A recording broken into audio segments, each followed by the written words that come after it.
ఓం విఘ్నేశ్వరాయ నమః. అనాథరక్షక ఆపదముక్కులవాడ గోవింద గోవింద. తిరుమల పుణ్యక్షేత్రాన్ని కోట్ల మంది దర్శించుకుంటూ ఉంటారు. గోవిందుడిపైన భక్తి విశ్వాసాలకు సంబంధించి ఒక్కొక్కరిది ఒక్కొక్క రకమైన అనుభూతి.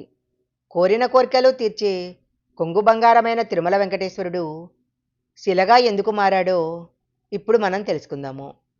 భృగు మహర్షి కుమార్తె భార్గవిగా జన్మిస్తుంది.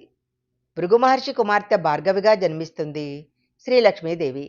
ఆమె కోసం వైకుంఠము నుంచి భూలోకానికి శ్రీనివాసుడిగా భూలోకానికి వస్తాడు మహావిష్ణువు.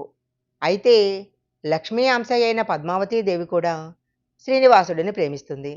ఆమె ఆకాశరాజు కుమార్తె. ఆకాశరాజు ఆస్థానంలో ఉంటూ భార్గవిని ప్రసన్నం చేసుకొని ఆమెను పెళ్లి చేసుకోవాలనుకుంటాడు శ్రీనివాసుడు. అయితే పరమేశ్వరుని లీలలు ఎంతో చమత్కారంగా ఉంటాయి. పద్మావతి నుంచి శ్రీనివాసుడు ఎంత మాత్రం తప్పించుకోలేని స్థితిలో పడిపోతాడు.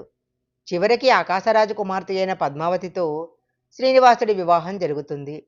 ఇది తెలిసిన మహాలక్ష్మి రూపమైన భార్గవి ఆగ్రహంతో అక్కడికి వస్తుంది. తనను ప్రేమించి తనే లోకంగా ఉన్న నువ్వు ఆమెను ఎలా పెళ్ళాడావంటూ నిలదీస్తుంది. పద్మావతీదేవి కూడా శ్రీనివాసుడు తన భర్త అంటూ గొడవకు దిగుతుంది.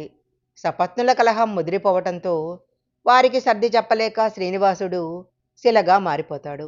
అప్పట్నుంచి నేటి వరకు తిరుమల కొండపై కొలువైన శ్రీనివాసుడు, తిరుమలేశుడు, గోవిందుడు, ఆ వెంకటేశ్వరుడు భూలోకములోనే శ్రీ మహావిష్ణువు రూపంలో కలియుగ దైవంగా మారి భక్తుల పూజలందుకుంటున్నాడు.